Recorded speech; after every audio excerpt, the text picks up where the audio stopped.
Assemblée nationale bu Sénégal taxaw na ci li nga xam ne moom la le pouvoir judiciaire sàkk woon ci moom parce que bul fàtte ne ci magistrat yi la mbir mi di jógee ñu bind président wu l'Assemblée nationale ne ko ñun kat dañu doon def l'enquête gi ñu doon def nag dañoo dem ba ci biir ñu gis na ci daal am na ci ñu tudd seeni tur te seeni tur yooyu dañoo gis ne dañoo am poste yu ñu occupé woon ci biir réew mi te poste yooyu may leen li tubaab di tuddee privilège de juridiction am na sax ñu ne war nañ cee jóg naa ci ñëwaat privilège de juridiction boobu tax ne ñun magistrat yi mënuñu leen a woo mënuñu leen a àtte tant que jaaruñu ci yéen député yi li ñuy sàkku ci yéen mooy ngeen voté li ñu tuddee une résolution de mise en accusation pour ñu mën leen a traduire devant la haute cour de justice loolu nag mooy li amoon assemblée nationale bu Sénégal démb mooy le vote par la plénière de l'assemblée de la résolution de mise en accusation des 5 ministres yi nga tudd 5 ministres yooyu nag voté nañ ko ba fi mu nekk nii su fekkoon ne am na lu dox seen diggante ak justice dañ naan teggi nañ ko y a plus d'obstacle 5 ministres yooyu ñan la Aïssatou Sophie Gladima nekkoon fi ministre bi ñu dénkoon wàllu énergie ak pétrole ak yu demee noonu ci at mi nga xam ne ci la Covid di xew parce que coow li yëpp mu nga jóge ci mbirum Covid ba sauf le cas de Ismaïla Madior Fall Aïssatou Sophie Gladima boobu ñu ngi koy toppee 193 millions de francs CFA yoo xam ne daal nee nañ bokk na ci lañ ko dénkoon te xamuñu fan la def. fan la jaar. alors moo tax ñu sàkku ci assemblée mu voté une mise en accusation boo xam ne lañ koy toppee moom Aïssatou Gladima si boobu Sophie Gladima boobu la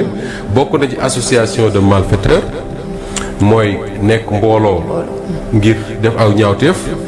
détournement de deniers publics mooy xaalis bi nga xam ne askan wee ko moom ñu dénk la ko nga dugal ko foo xam ne waru ko woon a jóg escroquerie portant sur des deniers publics mais également blanchiment de capitaux mooy lewal xaalis bu lewul wala nga nekk complice yi nga xam ne tuddoon naa ko bokk na ci également Salimata Diop muy ndey ñu gën ko xam ci ndey Sali Diop Dieng moom moomulee ñi ngi koy toppee ci mbir moo xam ne autour de 50 millions 44 millions la wax pour bi ne 50 et quelques mais foofu la toll. moom moomulee nee nañ mën nañ ko topp ci lu ñu tuddee association de malfaiteurs faux et usage de faux en écriture privée de commerce ou de banque détournement de deniers publics wala complicité ci yi ma njëkkoon a tudd. donc même bu ko deful moom complice la jël loolu la magistrat yi wax. bokk na ci également Mansour Faye. mi nga xam ne moo nekkoon ministre du développement communautaire bi mbir yooyu di xew nga xam ne mbirum ceeb baag yooyu moom lañ ko dénkoon moom li nga xam ne moom lañ wax ne war na koo expliquer mbaa mu justifier ko toll na ci 2,7 milliards de francs CFA 2 milliards 700 yu teg tuuti xam naa buñ la joxoon chiffre yi ci ginnaaw sax mu baax ci yow 2 milliards 700 moom Mansour Faye moomu la ñu ngi koy tudd ci association de malfaiteurs ñu ngi koy tudd également ci lu ñu tuddee concussion mooy lépp loo xam ne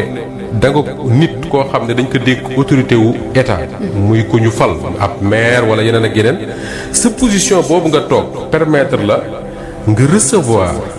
nga exiger wala nga ordonner ñu jox la xaalis boo xam ne ci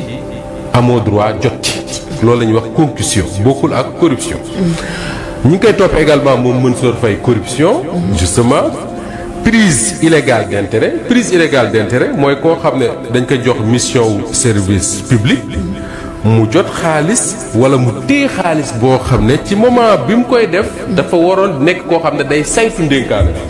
mu jël ci xaalis boo xam ne amul droit jël ko loolu la ñuy wax prise illégale d'intérêt bokk na ci également lu ñuy toppee Mansour Faye faux et usage de faux écriture privée de commerce ou de banque détournement de deniers publics escroquerie portant sur des deniers publics wala muy complice ci yi nga xam ne moom laa tudd léegi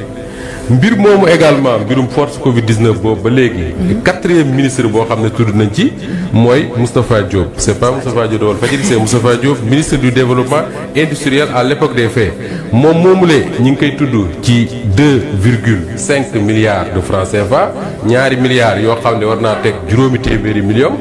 ñu ne ñi ngi koy tudd ci association de malfaiteurs concussion corruption prise illégale d'intérêt faux et usage de faux en écriture de banque ou de commerce détournement de deniers publics escroquerie portant sur des deniers publics war a mu nekk complice ci yooyu la lii mooy ñeenti ministres yi nga xam ne ñoom la le rapport de la Cour des comptes tuddoon te ñu voté démb la mise en accusation pour yóbbu leen devant la commission d'instruction de la haute cour de justice mu am nag benn juróomeel muy Ismaïla Madior Fall mbiram concerné wul li nga xam ne moom moo jëm ci wàllu Covid moo tax sax démb soo dégloo les députés membres de la commission des lois bi maître Abdoulaye Tall jiite seen rapporteur wax na ne ñoom ci seen bopp ils étaient divisés au sein de la commission ci mbiru Ismaïla Madior Fall parce que dafa am ñenn ci ñoom ñoo xam ne dañoo jàpp ne li ñu teg ci ndoddam dafa légère maanaam dëgërul simplement parce que c'est sur la base de simple dénonciation mooy li kii doon tudd sax muy le Cheikh Gueye laa nga xam ne moo wax ne Ismaïla Madior laaj na ko juróom fukki millions non ñaari téeméeri millions ak juróom fukk mu jox ko juróom fukki millions il faut ñu koy wax ci wolof parce que sénégalais yi boo leen waxee 50 millions dem xamuñu loolu 50 millions mooy juróom fukki millions ñaari téeméeri millions ak juróom fukk la wax ne moom la ko Ismaïla Madior laaj pour mu jox ko benn marché boo xam ne dafa waroon a defar benn centre de contrôle des bracelets électroniques yooyu ñu doon takkal président assemblée nationale ak waa ji nekk port léegi Waly Diouf Bodian ak ñeneen ci réew léegi loolu la yenn députés yi ne ñoom dañoo jàpp ne accusation bi daal dëgërul parce que teguñu dara seen loxo dañ leen wax rek ne dafa am ko dénoncé léegi am ñeneen ci députés yi ñoo xam ne dañ jàpp ne ñoom à partir du moment où am na une dénonciation li leen war mooy ñu yóbbu ko devant la haute cour pour ñu expliquer ce qui s'est passé parce que c'est un devoir de transparence pour ñoom moo tax quelque part ma jàpp ne ba léegi dama koy wax que ne l'émission bi Ismaïla Madior Fall defoon sur la 7TV pour man c'était une erreur parce que en réalité su waxul woon ne waa ji jox na ma 50 millions ma delloo ko tey mënoon gracieusement ma delloo ko diplomatiquement tey mënoon nañ ci député yi ñu ne député yi kat waa ji am na ku ne 250 millions la ko laajoon mais jox ko député yi ne non duñ voté mise en accusation pour ça mais le fait que moom ci boppam mu wax ne jox na ma 50 millions ma delloo ko moo indi lënt et je crois que am na député yoo xam ne dans leur tête loolu moo indi lënt ba ñu voté pour la mise en accusation de Ismaïla Madior Fall. léeg-léeg nga wax ba dugal sa bopp. waaw léeg-léeg nga wax ba dugal sa bopp waaw wolof nee na léeg-léeg nga wax ba làmb sa bos na biir sama bos bëgg ma wax tudd alors Ismaïla Madior Fall moomu la ñu ngi koy toppee ci association de malfaiteurs corruption tentative d'extorsion de fonds maanaam laaj nit xaalis pour mu jox ko un marché pour jox ko un marché concussion prise illégale d'intérêt escroquerie blanchiment de capitaux wala boog mu nekk complice ci nga xam ne tudd naa ko léegi nii yooyu mooy li nga xam ne mooy juróomi ministre donc ñeent ñoo xam ne la Cour des comptes moo leen épinglé dans son rapport sur la force Covid-19 nga xam ne c'est un rapport disons nañ ko wax un peu exceptionnel. Pourquoi? Parce que la Cour des comptes dafa am ay périodes yoo xam ne ci lay def ay saytu def ay rapports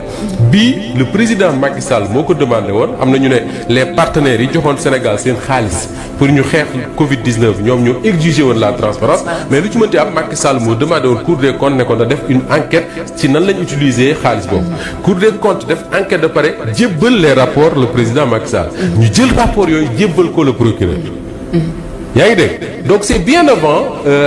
maa ngi dégg Seydina Ndiaye sax c'est bien avant nguur gi di ñëw li xew ni c'est bien avant boobu. kon opposition bi naan maanaam dafa làqu politique mën nañ toog. non c'est-à-dire que tey man da wax naa ko keroog benn waa ju ñëwoon fii ci Pencco ma ne day baax les acteurs politiques yi ne Sénégal parfois ñu jékki-jékki ñu ne suñu ay njorti politique yooyu nañ ko teg tuuti. ñu lire les rapports yi nga xam ne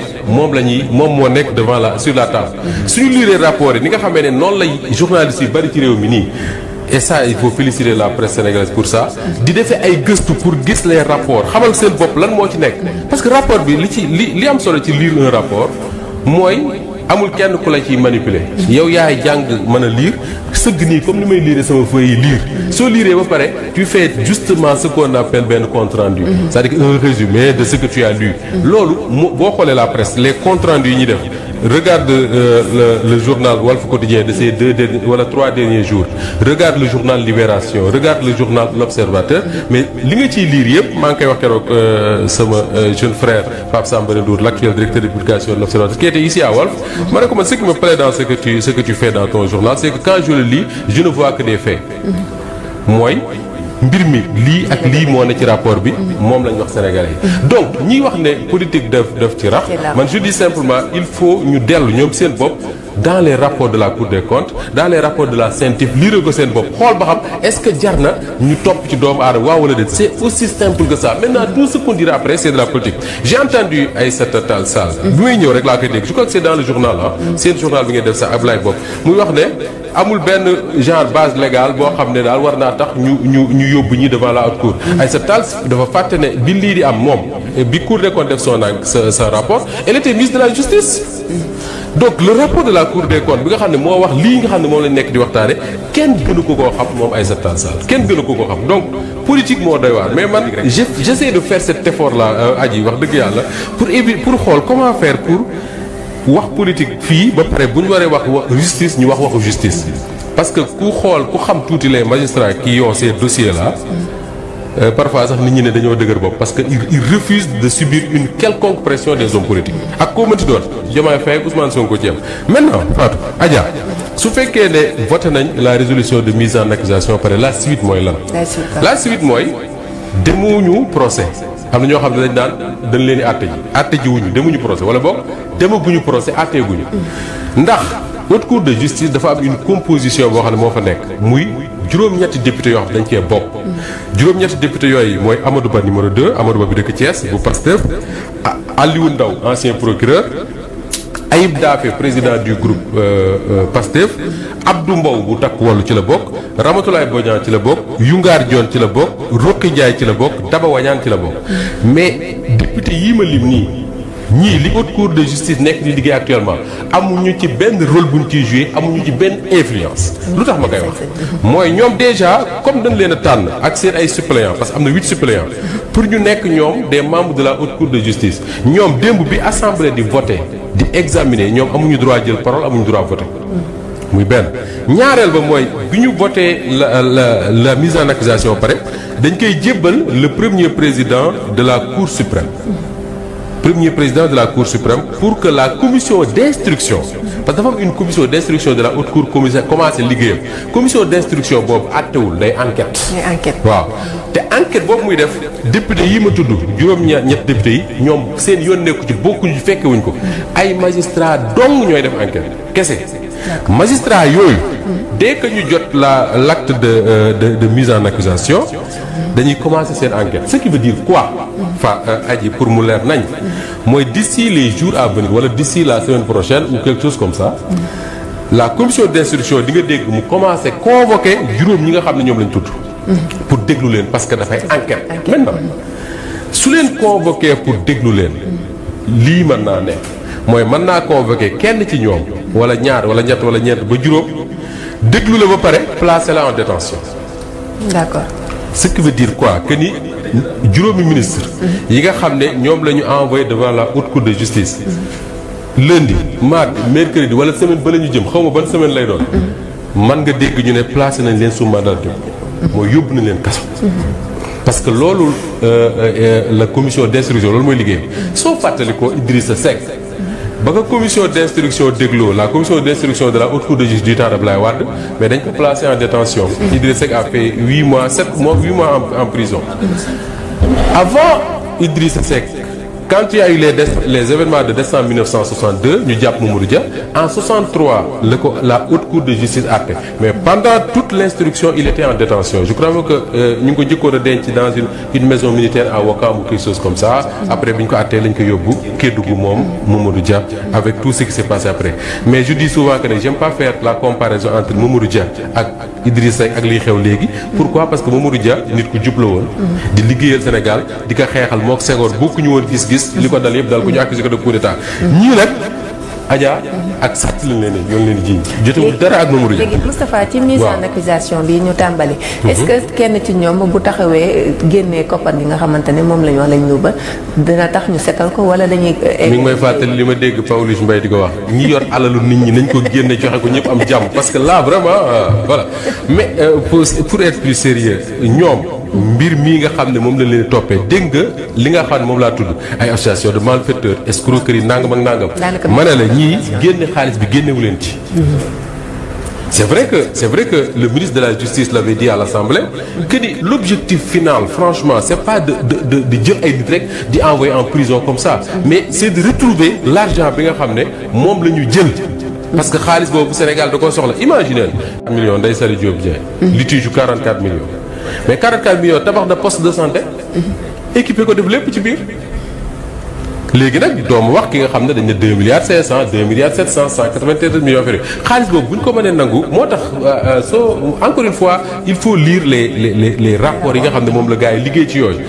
lu ci bari magistrats yi suñuy wax ne suñuy demander par exemple pour ñu poursuivre kenn dañ ciy yokk ne dañoo bëgg teg loxo ci alal joo xam ne am nañ ko gis nga exemple bi ma lire ci Walfadjri quotidien mooy rapport Saint-Hyacinthe li magistrat yi bëgg dëgg mooy ñi ci tudd yëpp alal ji ñu yor yëpp kër yeeg oto yeeg yëpp ñu teg ci loxo suñ ko waree jaay ñu teg ko fii ci Dakar dañ koy jaay ñoom Seydina Omar ba ñëw jënd ko mu jeex. niñ ko defee mu jeex comme niñ ko defee déjà. donc joxe xaalis bi c'est bien mais ak li ma dégg yëpp gars yi tudd ko ne loolu lañ tax ñu topp leen je pense pas que ni joxe xaalis dina leen ci génn.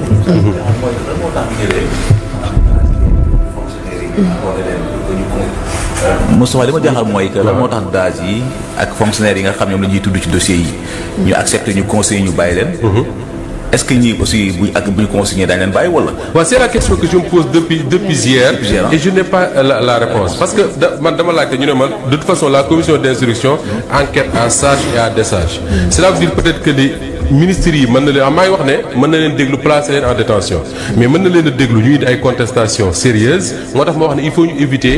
il faut ñu respecter la présomption d'innocence parce que ba léegi y a pas de jugement du tout le rapport de la Cour des comptes n'est pas un jugement donc ñoom dañoo njort dañoo présumer donc suñu indee quelque chose qui prouve que lii ñu leen di toppee defuñu ko la commission d'instruction mën na sax dem plus loin que cautionner ñu bàyyi la c'est-à-dire que la commission d'instruction Seydina tey mën na décider ne day def un non-lieu pour tel ministre wala tel autre su defee non-lieu c'est fini kenn mënatu ko topp procureur amul benn possibilité pour def appel wala pour contester ce non-lieu là Idrissa Seck bu ko fàtte bu ñu ko jàppee yóbbu kaso après non-lieu lañ ko defal mu ñibbi këram kenn toppatu ko ci dara de la même manière tey la commission d'instruction mën na enquête def non-lieu pour ces gars-là wala kenn wala ñaar wala ñett je ne sais pas affaire bi jeex na mais si jamais la commission d'instruction wax ne dañuy renvoyer en procès parce que am na suffisamment de charges su boobaa aussi kenn mënu ci dara dañuy dem procès te bu ñu demee procès foofu ngay gisaat 8 députés yi mu doon tudd ñëwaat parce que dañuy fekkee procès bi ndax ñoom dañoo bokk ci ñi nga xam ne ñoom ñooy décider bu ñu àttee ba pare te àtte boobu magistrat moo koy jiite un magistrat le procureur général de la Cour suprême su ma juumul moo fay représenter le ministère public mooy défendre les intérêts de l'État du Sénégal disons suñu àttee ba pare bis bu ñu prononcer verdict suñ nee défaut c'est fini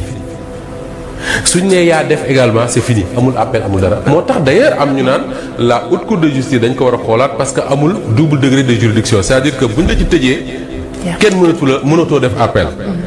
mais ma ne en même temps que on peut discuter de ça Seydina en même temps on doit discuter du privilège de juridiction bi nga xam ne moom la ñu may ces ministres là oui parce que pour man Seydina sincèrement pour man sàcc rek la franchement je dis pas que ñi dañoo sàcc je respecte la présomption d'innocence mais pour man sàcc rek la et man je suis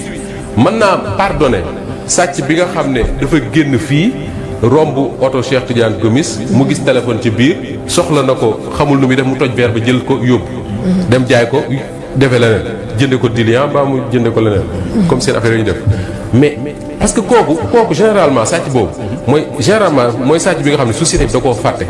état defalu ko dara dañ ko seetaan mu àddunaam yàqu des trucs comme ça peut-être ça ne justifie pas tout mais sàcc bi nga xam ne moom état da koo jox lépp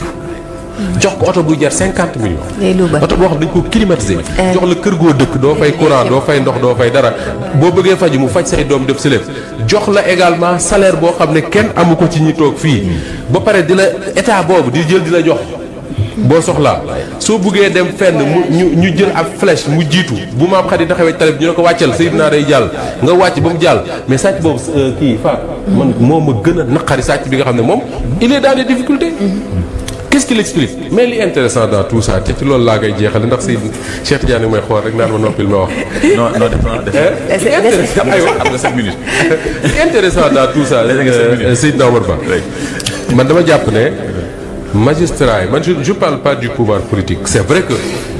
Bassirou Diomaye Faye mooy définir la politique pénale de ce pays son premier ministre ak son gouvernement ñoom ñoo koy dérouler ak leur ministre de la justice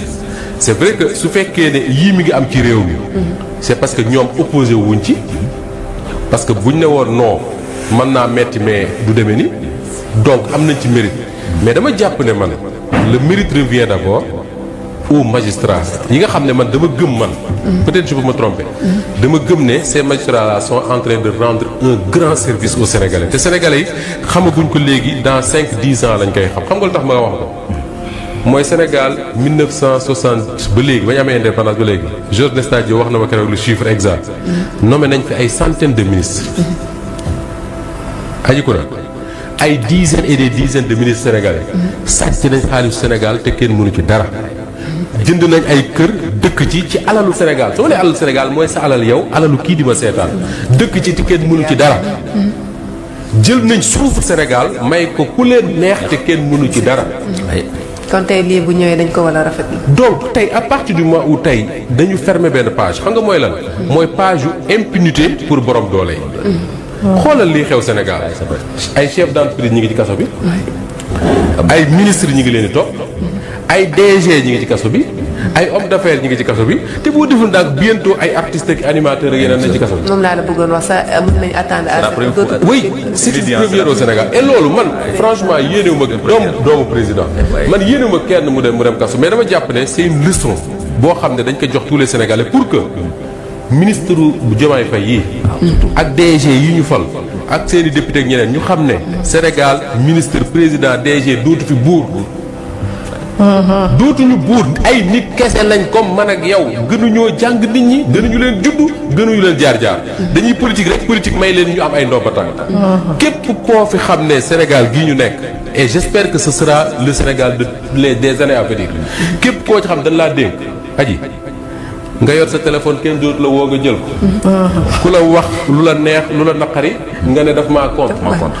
ay troubadour wër la di la taggal say maam naan la yaa fi gën suñ déggee Seydina Omar ba wax dara lu ñagas ñu ne déggal Seydina ba ca wal faji daf laa bañ moo tax mu lay wax nangam ak nangam di la jay ngay lekk alalu askan wi di dawal oto alal kasa di ñu def lu la neex kenn doon nangu kenn wax la dëgg nga yaakaar ne c'est fini léegi yow buur nga nii ñu def ñoom Mansour Faye ak le reste lan lay def loolu mooy service bi nga xam ne moom la magistrat yi nekk di rendre Sénégal képp koo fi xam ne da nga nekk artiste ab animateur ab journaliste ab homme d'affaires parce que simplement da nga xaritoo ak kenn ci nguur gi tu en profites pour am sa ay parking oto yu dul jeex am sa alal yu dul jeex ku yëngu nga maye xaalis ñëpp naan mais nguur si yow Moustapha Diop mii moom je parle de moi fan la jëlee alal ji mu yor nga yaakaar ne yaa ci nekk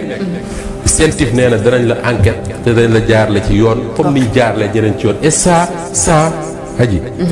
franchement c'est un service que la CENTIF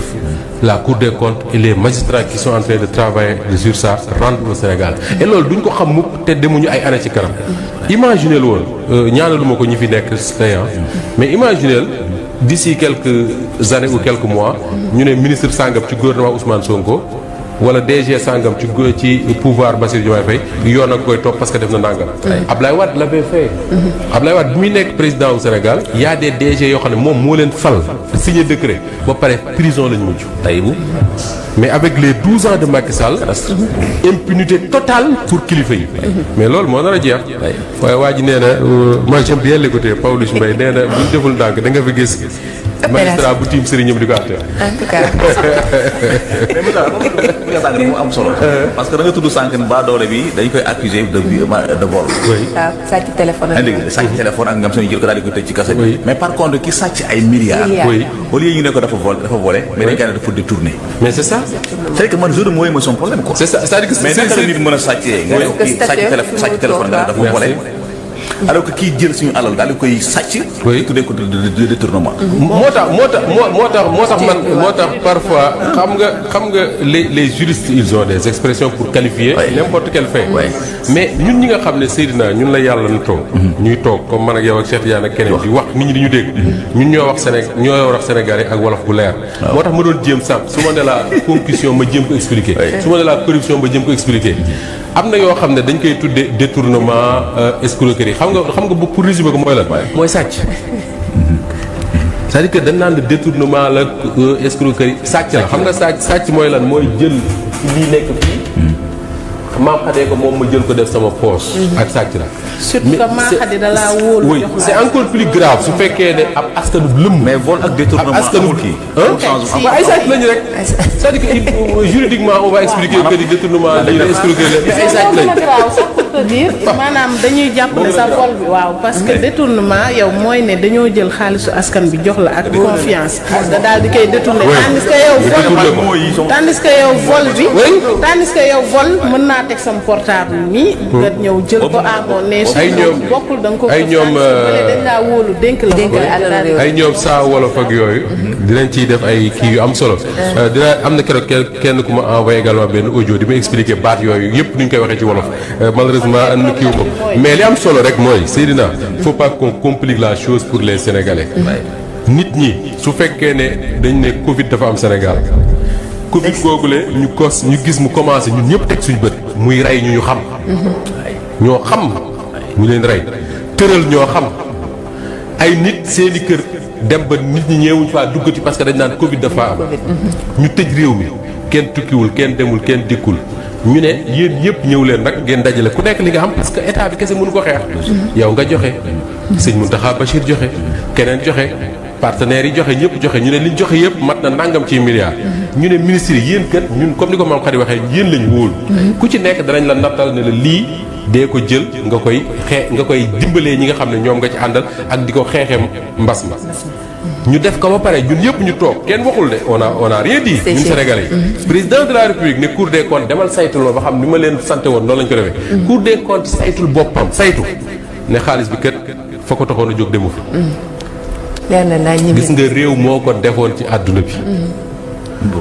kenn du xaar weer ak ñaari weer la ma waxoon keroog waa ji mu ne ma image boobu bu koy joxe di ma ne ko li gars yi def fii suñu alal ji bu ko ministre defoon ca France caleçon du ko dese li mu yor lépp la ñuy nam te Moustapha problème bi mooy li ma doon ñëw sànq mooy pourquoi ki sàcc ginaar moom même bu ay mbokkam doon jël xaalis di ko delloo du tax mu génn ki nga xam ne nag moo dóor ay milliards moom parfois mën nañ ko malheureusement maam Khady mooy privilège yi nga xam ne moom la borom doole yi wala borom barke yi am ci réew mi te le président de la commission des lois maître Abdoulaye Tall wax na ko démb que de y a des privilèges de juridiction yoo xam ne moom dafay xaar assemblée nationale mu waxtaan ci yooyu assemblée député yi ñoo ci mën a waxtaan xool ba xam comment changer ça pour que réew mi franchement am na ay réew ci àdduna bi yoo xam ne waxuma seen ministre mais seen man dama mas a seetaan c'est vrai que c'est de la fiction c'est un film mais ça traduit niveau bi nga xam ne foofu la ñooñu toll réew yooyu Danemark seen premier ministre ci benn film dañu am benn premier ministre boo xam ne jabar ji xel mi dafa xaw a kii tuuti quoi mu dem ci benn boutique comme maam Khady mii rek ne dafa bëgg a jënd benn sac bi mu bëgg a jënd cartam bi mu yor mun mayu ko njëg gi pour mu mën ko jënd ñu woo le premier ministre ne ko femme bi mu ngi créer ay problème dans la boutique mu taal otoom daw ñëw bi mu ñëwee et ñu expliqué ko affaire bi mu jël cartam moom premier ministre bi pour fay sac mais carte moom premier ministre bi mënu ko fay sa carte personnelle la mu jël carte premier ministre carte bi nga xam ne premier ministre bi lañ ko jox pour ses fonctions mu fay ko ci kooku fa lañ ko wàcce mu sonn pour te dire que ni réew yooyu foofu lañ toll on te donne l'exemple de Eva Joly ak ñeneen ñoo xam ne mais des choses banales war a jël taxi war a jël bus wala train nga jël taxi gars yi ne la pourquoi nga jël taxi ak xaalis askan wi alors que am nga possibilité jël train voilà mais Sénégal fii kuñ fi fal ministre nga yaakaar ne buur nga commencé aji mbagg ñi lay jaajëfal bu baax Moustapha asalaamaaleykum wa rahmatullah mbokki téléspectateurs yi nuyu naa leen ziar leen sama gars yi kon ñoo dégloondoo débat bi nga xamante ne seen Moustapha Diop doon na ko def mu doonoon waxtaan bu am solo leeral ci lu am solo torop parce que sama gars yi lii dafa baax peuple sénégalais bi xam 5 ministres yi li tax ñu woo leen muy Aïssatou Sophie Gladima Moustapha Diop Ismaïla Madior Fall Mansour Faye Ndeye Saly Diop Dieng juróomi ministres yi démb fële ci assemblée nationale ñoom la ñu voté mise en accusation sta bii nii mën nañoo dem wuyu ji du ko defee yoon def liggéeyam ci ñoom leneen li nga xamante ne seeni jànge naa ko ci te Moustapha Diop di ko wax lii day wane ne rek ñaqu baa doola di siim cerey buur jeex na ci réewum Sénégal parce que sama gars yi nag du ñu waxante dëgg rek ay jamono ministre moo daan yéeg ba wàcc def ay njombem yu baree bari beneen gouvernement ñëw mu dem transhumé kenn du ko topp loolu moo fi amoon. mais nag li may faral di wax man sama ministre préféré kenn laalagu ko man dama am ministre préféré koo xamante ne seeni moom ñaari ministre sax laay wax mais ki ma gën a bëgg chaque jour may xaar ñu ne yoon jublu na ci ay mbiram muy Antoine Abdoulaye Félix Diome. Antoine Diome man moo doon koo xamante ne seeni moom man moom lay xaar yoon def ci moom liggéey parce que kooku non cuuj Antoine xiif naa ko. keneen ki mooy Mame Mbaye Niang mais lii ma gis nii moom wax dëgg fa yàlla dal na xel. léegi nag li ci des mooy yoon continuer def liggéeyam koo ci xamante ne si nii li tax ñu woote mise en accusation bii nii gis nañ ko ci yow yoon def li liggéeyam. lii moo nekk li nga xamante ne si nii bëggoon naa koo yëkkati sama gars yi ginnaaw bi ma leen digtalee waxtaanu Moustapha Diop bi. di fàttali nag mbokki téléspectateurs yi ko abonné gul ci chaîne bi nag bul fàtte abonné bës cloche de notification bi tey amee vidéo parce que dañu ci am solo kon sama gars yi ba beneen yoon ci beneen vidéo merci beaucoup